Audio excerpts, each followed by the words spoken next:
Durante los siguientes minutos vamos a mirar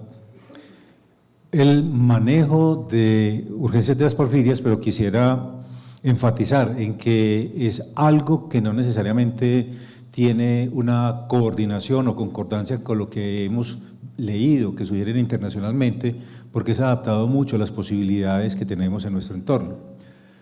Lo primero, y lo sabemos muy bien, es que cada tipo de porfiria resulta de una actividad reducida de una enzima específica en la biosíntesis del hemo y que por lo tanto se conjuga esa actividad enzimática que está disminuida concomitantemente con precursores tóxicos y porfirinas. Ya nos habían hablado de la participación del ácido deltaminoleulínico, pero también de modificaciones en la síntesis de óxido nitroso, en la generación de un fenómeno de oxidación generalizada.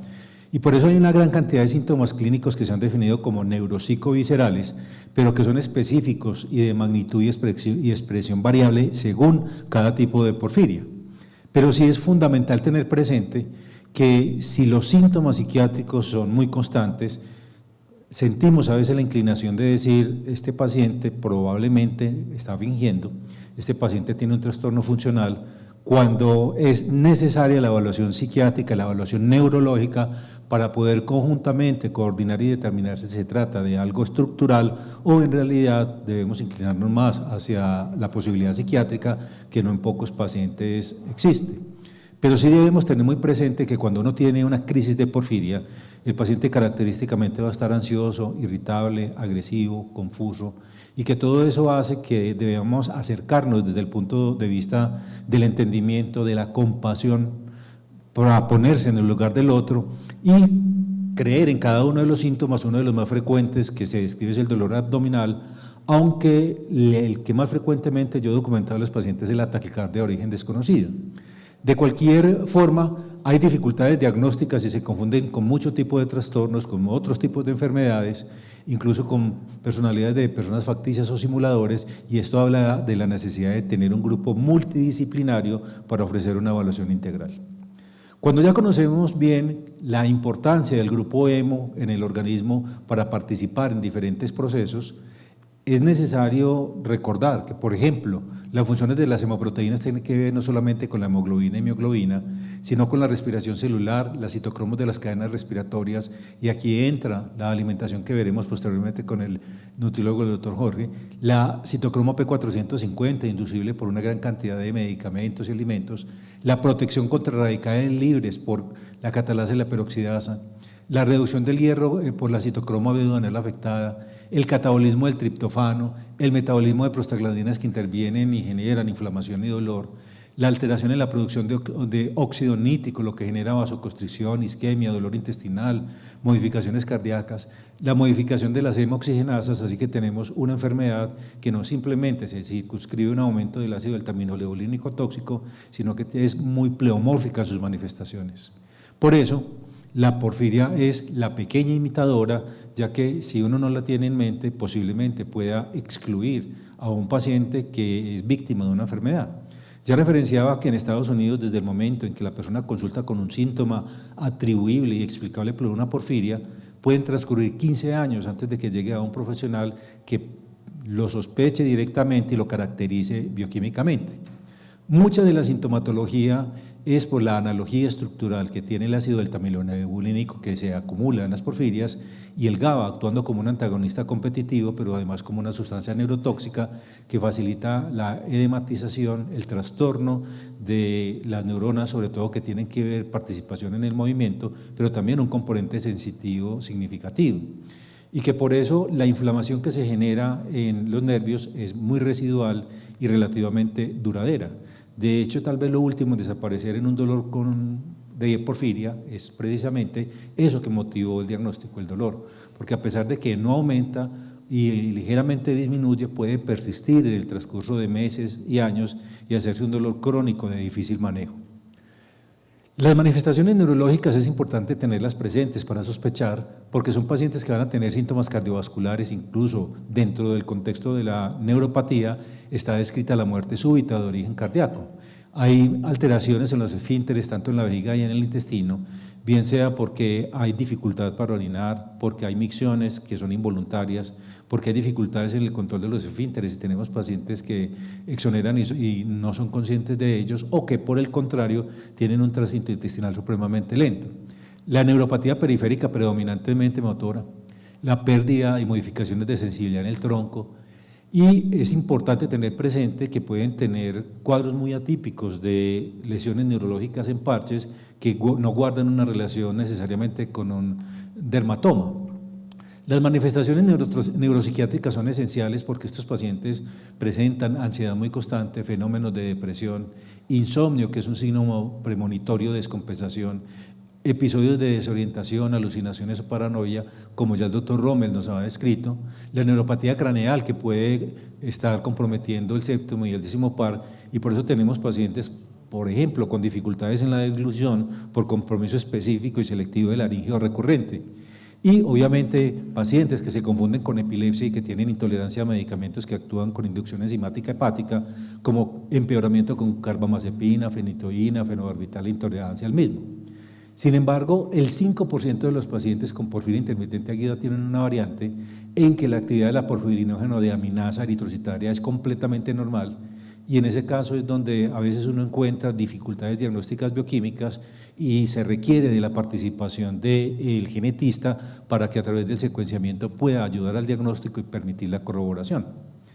Y en urgencias alrededor del 1 al 2% de los ataques agudos pueden llegar a ser fatales, lo cual no es poca cosa, especialmente como consecuencia de la insuficiencia ventilatoria de rápida instauración, porque si bien vemos casos que van progresando lentamente hacia la falla ventilatoria, hemos tenido conocimiento de casos de pacientes que consultaron en urgencias y que no encontraron desaturados a pesar de que referían una dificultad respiratoria, una sensación de disnea subjetiva, la saturación no adecuada, fueron dados de alto, regresaron a casa rápidamente, empezaron a deteriorarse, regresaron a urgencias y en el transcurso del transporte murieron. Así que la instauración de la falla ventilatoria puede ser especialmente rápida debido a la afectación neuromuscular. Y hay que poner especial atención a los posibles signos de neuropatía progresiva, porque si hay signos de falla ventilatoria es una verdadera emergencia. Cerca del 90% de los ataques cursa con dolor abdominal, que puede ser grave, intenso, continuo, que puede ser,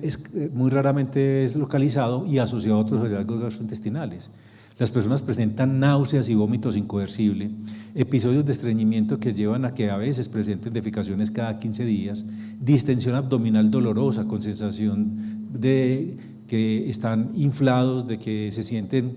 cuando han tenido un embarazo como si estuvieran en embarazo, y uno objetivamente ve unas distensiones supremamente graves,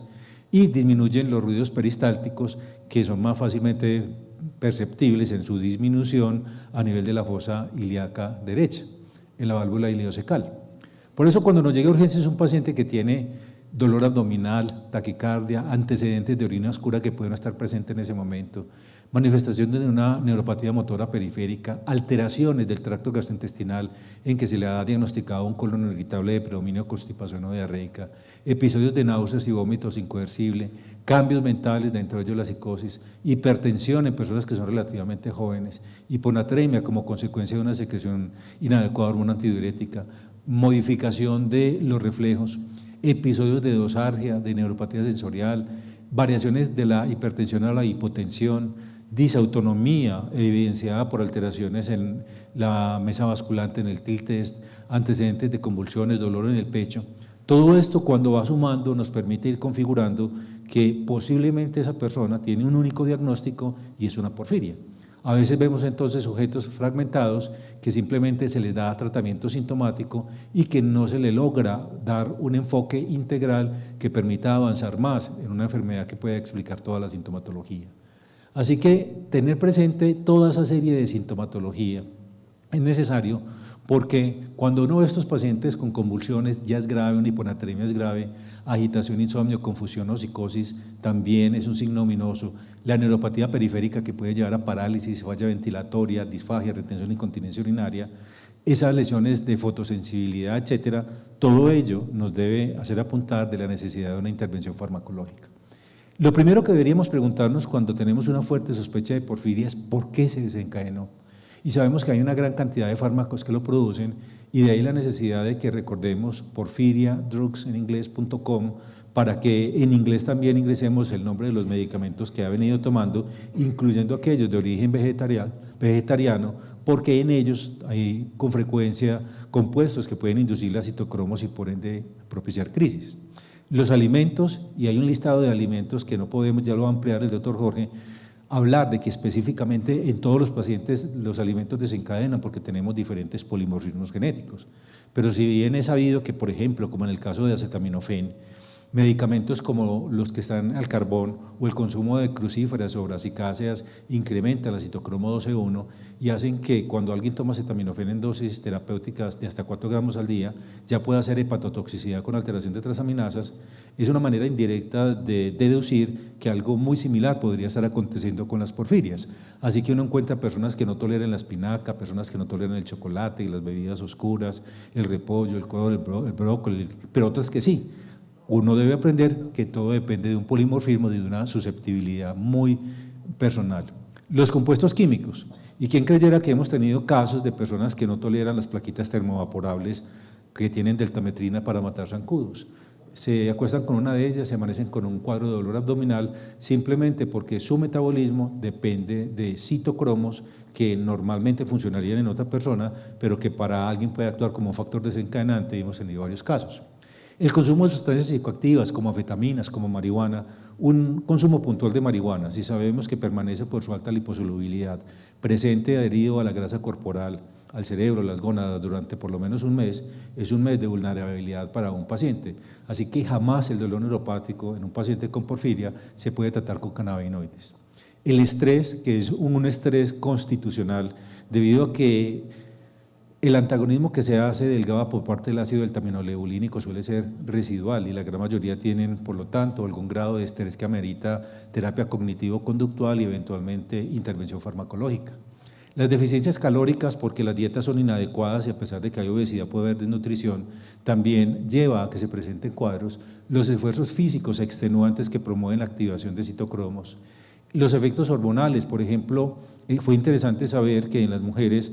no era tanto el periodo menstrual lo que desencadenaba la crisis, sino la pérdida de sangre, porque obligaba a la síntesis compensatoria de grupos hemo para producir nueva sangre y reemplazar la que se estaba perdiendo. Es por eso que la administración de medicamentos como el acetato de leuprolide de depósito trimestral, que quita la menstruación, estabiliza a muchos pacientes porque no van a presentar esa vulnerabilidad. Pero también con base en esa deducción empezamos a utilizar el dispositivo intrauterino de levonorgestrel, comercialmente el Mirena, que si bien producía malestar, indisposición los primeros 15 días y hemorragias que teníamos que tratar con ácido tranexámico, logramos que la gran mayoría de pacientes que lo toleraron también se estabilizaran y no se presentaran las crisis catameniales asociadas a cuadros de porfiria. Y las infecciones, que es muy importante descartar, procesos infecciosos de tipo respiratorio o infecciones urinarias. Pero a veces sin un desencadenante específico el paciente llega al servicio de urgencias. ¿Qué cuadro clínico va a tener? El que hemos descrito de dolor abdominal, debilidad muscular, náuseas, emesis, constipación o diarrea, disautonomía, y esto es de lo más importante porque algunas veces cuadros como la debilidad muscular, ya veíamos, pueden ser cuadros funcionales, pero una disautonomía no la puede fingir una persona, una constipación de 15 días tampoco, y variaciones de la presión arterial sistólica de 30, de la diastólica de 15, de una hora para con otra nos permite hacer diagnóstico de disautonomía, variaciones de la bradicardia hacia la taquicardia o la presencia de febrícula, todo ello está marcado cuando se excluye una infección que explique la fiebre en un episodio de disautonomía que nos debe hacer fuertemente pensar en la posibilidad de una porfiria. Adicionalmente, si hay un antecedente de un test de mesa basculante positivo, también da peso al diagnóstico. Dolor en diferentes sitios que son anatómicamente no relacionados, síntomas mentales, antecedentes de convulsiones, ya hablábamos de la fiebre en relación con la disautonomía y finalmente la paresia que va evolucionando hacia una parálisis. La encefalopatía ya es un signo ominoso que lleva a la pérdida de la conciencia y luego a la muerte por disautonomía. Así que hay que tener presente todo ello. En los cambios mentales no me voy a detener mucho, excepto para decir que un signo premonitorio es el insomnio y la ansiedad, porque precede las descompensaciones en varios días antes de que la persona presente una crisis que lo lleve a consultar a un servicio de urgencias. Así que preguntar por antecedentes de insomnio y de síntomas psiquiátricos es fundamental para ir configurando el cuadro que permita hacer el diagnóstico. En la historia clínica es importante consignar las alergias medicamentosas que son muy comunes y frecuentes en los pacientes de porfiria y son múltiples y no necesariamente relacionadas a las estructuras químicas. Hay que verificar la adherencia que han tenido al tratamiento cuando ya han sido diagnosticados, si están tomando el gabapentinoide, la pregabalina o el gabapentina en dosis adecuadas. Recordemos que con pregabalina se puede llegar hasta 600 miligramos día, con gabapentina hasta 1800 miligramos día, y a veces hay pacientes subdosificados, y es esencialmente con dos objetivos: uno, el control de la ansiedad, pero dos, tal vez el más importante, el control del dolor neuropático residual. También los antidepresivos duales, dentro de los cuales la duloxetina, venlafaxina, desvenlafaxina, si los miramos dentro de porfiriadrugs.com, están clasificados como seguros. Los analgésicos, que debemos mirar algunos antiinflamatorios y los opioides, los antieméticos, en el especial el ondansetrón, ya que tienen una vulnerabilidad seracaticia que creo yo relacionada con ese antagonismo que se presenta por parte del ácido deltaminolevolínico del GABA, y al uno perder efecto GABA tiene más riesgo de que se presente una acaticia simplemente por producir una gran cantidad de catecolaminas. Y antihipertensivos, ya que la hipertensión y generalmente beta-bloqueadores porque va de la mano de la taquicardia, y los laxantes porque presentan constipación. Es muy importante evitar los opioides inyectables ambulatorios. Si fue indispensable utilizar un opioide, la dosis mínima posible y conocer muy bien la relación entre los opioides. Recuerden ustedes que 100 miligramos de tramadol, por ejemplo, equivalen a 100 miligramos de codeína, que equivalen a 100 miligramos de meperidina, y que cualquiera de ellos equivale a 10 miligramos de morfina o de metadona. Si uno tiene en mente eso, puede hacer cambios, pero recuerden que meperidina, a pesar de que se puede utilizar en un paciente con porfiria, nunca más de 3 días, porque va a convulsionar, ya que el metabolito normeperidina va a bajar el umbral convulsivo, y que también el tramadol es muy convulsivógeno cuando se superan los 400 miligramos día. Por eso, morfina es un medicamento seguro, y tal vez si se quisiera utilizar el menos convulsivógeno de ellos, el fentanilo podría ser una de las alternativas, pero esto hacerlo en un contexto de urgencias y no en pacientes ambulatorios. Porque hemos tenido casos tan aberrantes de personas con 240 ampollas de hidromorfona al mes, que obviamente están en el contexto de una hiperalgesia inducida por el opioide y no en un control de un dolor cuyo manejo angular es con medicamentos neuromoduladores. Cuando el paciente llega, también hay que hidratar muy bien, suministrar destroza por vena periférica al 10%, y cuando tenga uno un acceso central al 30 o al 50%, considerar antieméticos si es del caso, si tolera la metoclopramida, hacerlo, y el medicamento cuando se presenta la acaticia, si es un benzodiazepínico, recuerden que el lorazepam, que solamente se metaboliza por glucuronidación y no requiere de participación de citocromos, es el más seguro de ellos, y de hecho tiene registro INVIMA, es como ansiolítico más no como inductor del sueño. O el haloperidol como tal también tiene un efecto antiemético intrínseco, porque con 2 miligramos, si uno busca controlar la MS, se puede manejar, pero vigilar muy bien también la aparición de una acaticia con haloperidol.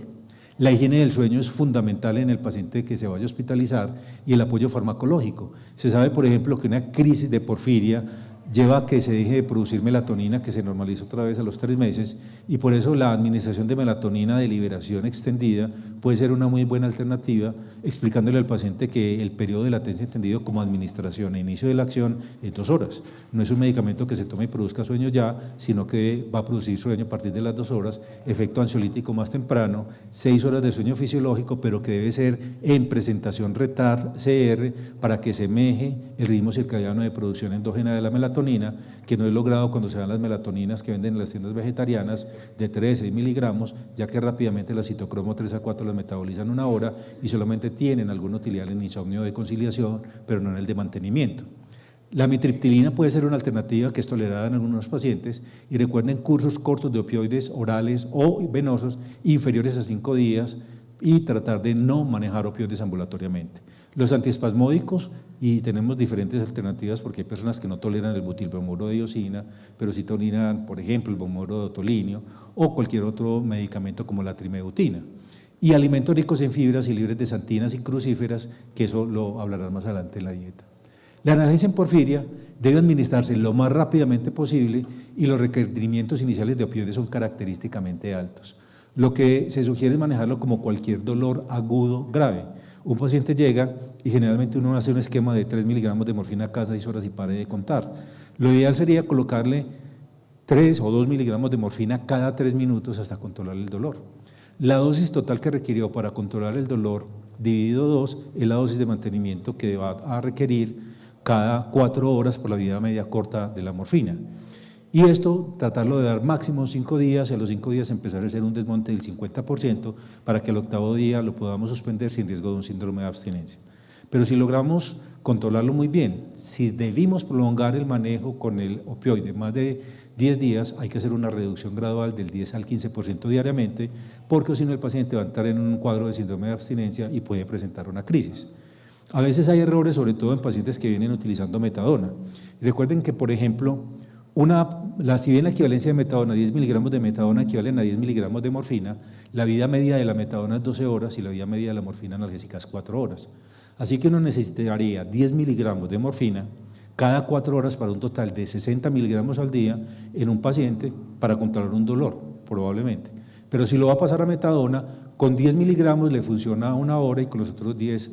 con 10 miligramos le funciona 12 horas, vida media prolongada, con 10 adicionales 24 horas. Así que lo que hacen 60 miligramos de morfina lo logramos con 20 miligramos de metadona dividido en 2 dosis. Y eso nos lleva a que la dosis total en morfina dividido 3 sea la dosis de metadona que va a requerir en el día. Y esa dosis de metadona dividida cada 12 horas es el control que paulatinamente también lo podemos ir disminuyendo. Error que vemos a veces con los pacientes, que se pasan de metadona a morfina en dosis que no son equivalentes. Por ejemplo, si está con 10 miligramos de metadona cada 12 horas, requiere 10 miligramos de morfina cada 4 horas como un equivalente y a veces se hace a la baja y no con la misma equivalencia. Entonces, tener muy presente esto con los opioides. Y debe considerarse el uso rutinario del antiemético con dancetrón, ya que la gran mayoría de ellos no va a tolerar muy bien la metoclopramida, que lo refieren como una alergia y en realidad lo que se presenta es una acaticia. Uno puede anticiparse a esto con el empleo concomitante de gabapentina o pregabalina, pero si se requiere una benzodiazepina para controlar la ansiedad o un betabloqueador como propranolol, también los debería considerar.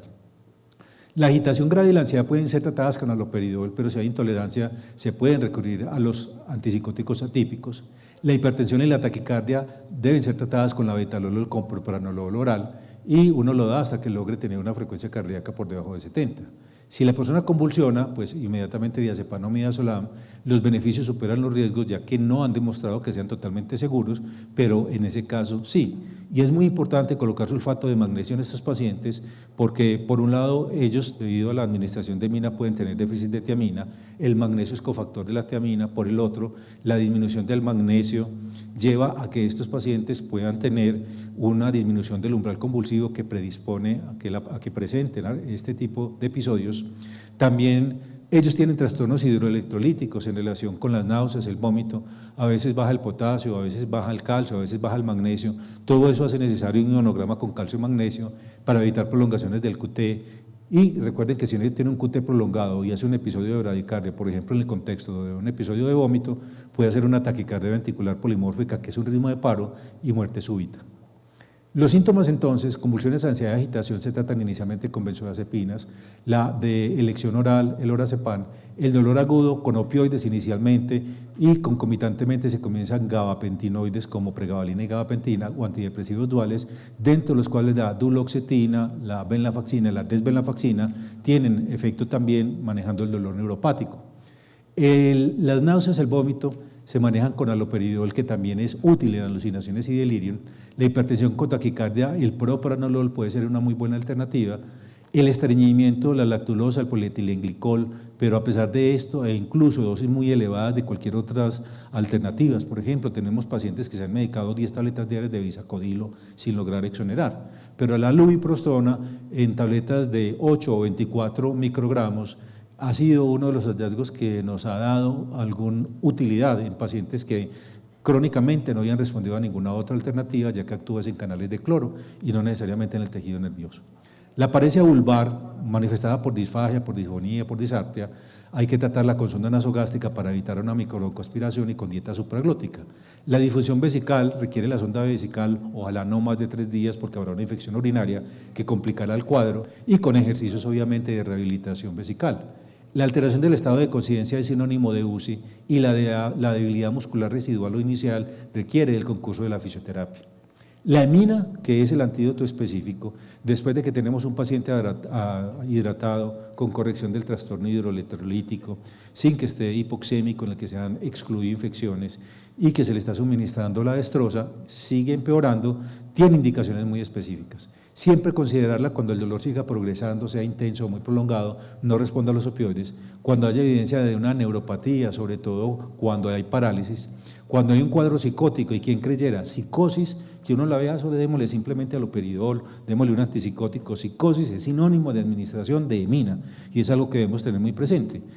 La psicosis y las convulsiones tienden a subestimarse. La gente dice, no, es que convulsionó, pero no ha vuelto a convulsionar, entonces ya está bien. No, el antecedente de convulsiones o de psicosis son sinónimos de emina. Si hace un síndrome de secreción inadecuada de hormona antidiurética y hiponatremia, quiere decir que hizo una gran cantidad de producción de porfobilinógeno y que tiene una toxicidad neurológica que va a evolucionar más adelante hacia complicaciones como son el paro ventilatorio. Así que el tener hiponatremia hay que corregirla, pero adicionalmente considerar la emina. La disautonomía, y ya lo dijimos, entendida como variaciones de una hora para con otra de la bradicardia de la taquicardia o variaciones de la presión arterial sistólica de 30 o diastólica de 15 o la presencia de febrícula excluyendo infecciones, también hablan de la necesidad de colocar la amina. Y el vómito incoercible que no cede a dosis altas de ondansetron, generalmente 8 miligramos cada 8 horas, y no se logra el control, piense que ese paciente necesita, por lo tanto, la emina.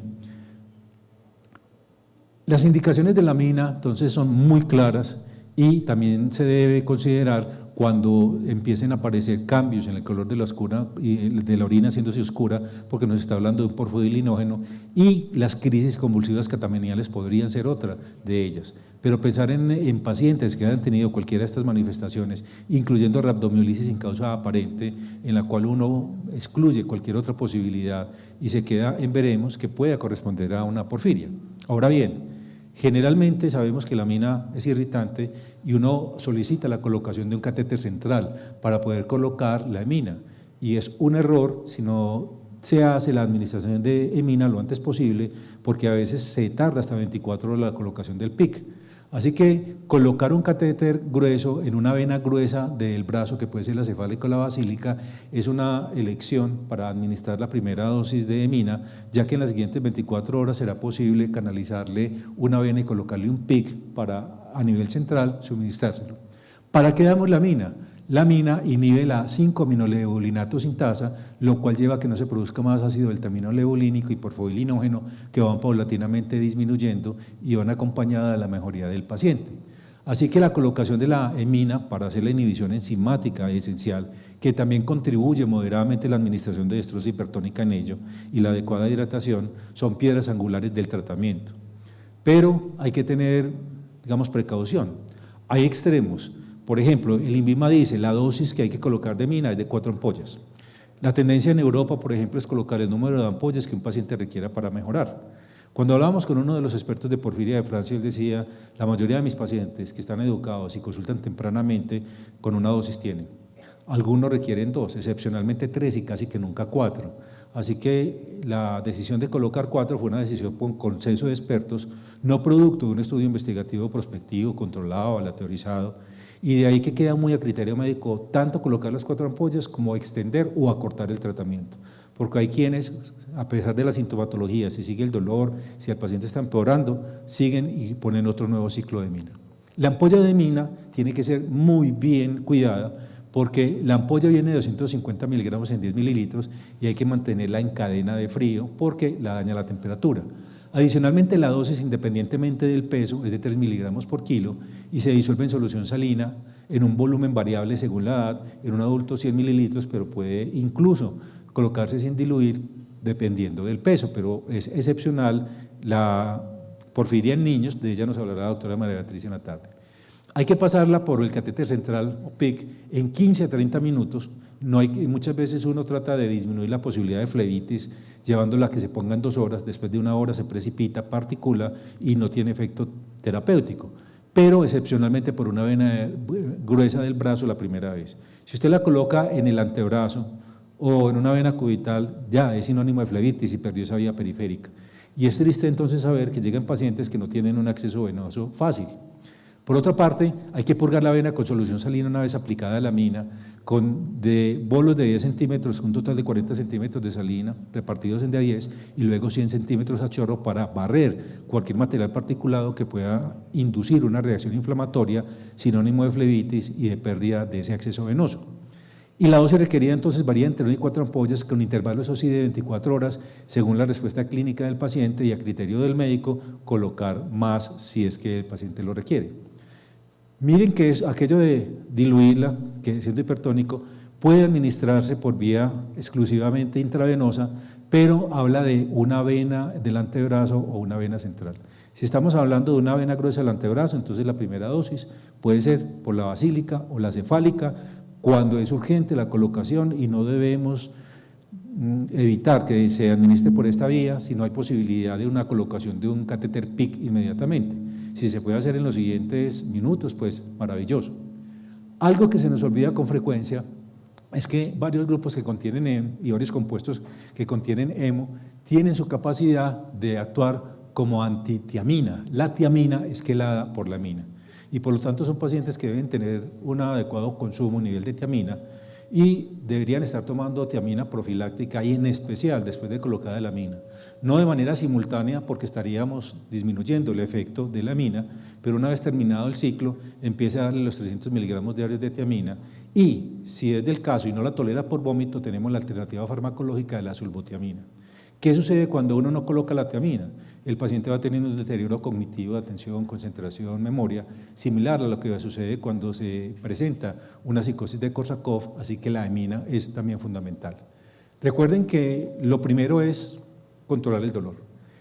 Es de los síntomas más graves que deterioran la calidad de vida y por eso uno puede utilizar parches de lidocaína al 5%, el Versatis comercialmente cuando hay una zona localizada de dolor, ya que si bien la lidocaína venosa puede desencadenar crisis de porfiria en nuestra población, porque no está reportada en la población europea, pero constantemente vemos que en nuestra población sí los desencadena, los parches locales sí son tolerados sin toxicidad y con buena utilidad, se colocan durante 12 horas, se retiran, porque tienen un efecto residual durante 2 horas más y al retirarlo disminuye la posibilidad de dermatitis con sensibilización. Los gabapentinoides son esenciales, la gabapentina en dosis de hasta 1800 miligramos día o la pregabalina hasta 600 miligramos día. Recuerden que los gabapentinoides bloquean canales de calcio y disminuyen la liberación de neurotransmisores excitatorios. Su nombre GABA no tiene relación con potencialización del ácido gabaminobutírico como se pensó inicialmente, sino que disminuyen la liberación de neurotransmisores que son inhibitorios. Pero cuando se aumenta la dosis, y hemos tenido pacientes que como no se les quita el dolor, llegan por ejemplo a 900, 1200 miligramos de pregabalina, van a presentar edema periférico como una de las complicaciones de la sobredosificación que debemos tener presente y aumento de peso. Los antidepresivos duales, duloxetina, venlafaxina o la desvenlafaxina, son todos seguros en porfiria según drugsporfiria.com y debemos llegar a por lo menos 120 miligramos en duloxetina, hasta 225 de venlafaxina y hemos tenido pacientes con 100 miligramos de desvenlafaxina o algo más. Cannabinoides completamente prohibidos. Los analgésicos sistémicos que son antidepresivos tricíclicos según tolerabilidad y permiten mejorar también el insomnio. La amitriptilina es una buena opción, aunque no tolerada por todos los pacientes. Los opioides de acción rápida como tramadol, oxicodona o morfina, pero ojalá nunca ambulatoriamente y si se requiere ambulatoriamente orales, nunca inyectables. Los opioides de liberación lenta obligan al concurso del especialista en dolor y dentro de los anticonvulsivantes recuerden que la lamotrigina podría ser una alternativa, carbamazepina y oxcarbazepina están absolutamente contraindicados porque dan crisis, al igual que la fenitoína. Esta dirección de internet integra todas las direcciones de internet del mundo y eso hace que un medicamento sea seguro, posiblemente seguro, esto lo debemos utilizar, posiblemente inseguro, riesgo-beneficio e inseguro es completamente contraindicado. Tener la precaución de colocar en inglés el nombre del medicamento y en denominación común internacional. Así que uno no encontrará aquí acetaminofén, sino por ejemplo paracetamol y de esa manera puede uno saber si lo emplea o no con tranquilidad. Después de yugulada la crisis, ¿qué hay que recomendar? Educar al paciente de los posibles factores precipitantes, si los identificó y cómo evitarlos. Recomendar el uso diario de un diario para documentar qué hizo ese día, qué le está propiciando la crisis, qué le está generando su dolor. reforzar la importancia de no automedicarse e informar al médico del empleo de cualquier medicación nueva, y tener el brazalete o el carnet de advertencia para la administración de medicamentos en urgencias y que el médico conozca la dirección de internet, como veíamos en el video inaugural. Proporcionar documentos que describan la enfermedad y resuman el tratamiento recomendado en caso de urgencia, porque es una enfermedad huérfana y como huérfana nadie conoce absolutamente la integralidad y la manera correcta de manejarlo. Estamos aprendiendo todos y retroalimentándonos mutuamente. Reforzar la importancia de consumir alimentos frecuentemente, cada 2 horas, ya Jorge nos hablará, con predominio de carbohidratos. Adoptar medidas para mejorar el peso ideal y tampoco la obesidad ni la falta de peso, porque son factores de riesgo. Y si existiera cualquier nivel de ferropenia, hay que corregirla porque teóricamente estimula la biosíntesis de hemo y predispone a los ataques agudos de porfiria, como sucede en las mujeres cuando presentan menstruación. Y cuando es una paciente con una porfiria intermitente aguda, es preferible transfundir a mandar hierro, porque el hierro favorece síntesis de porfobilinógeno y potencializa la aparición de una crisis. Muchísimas gracias.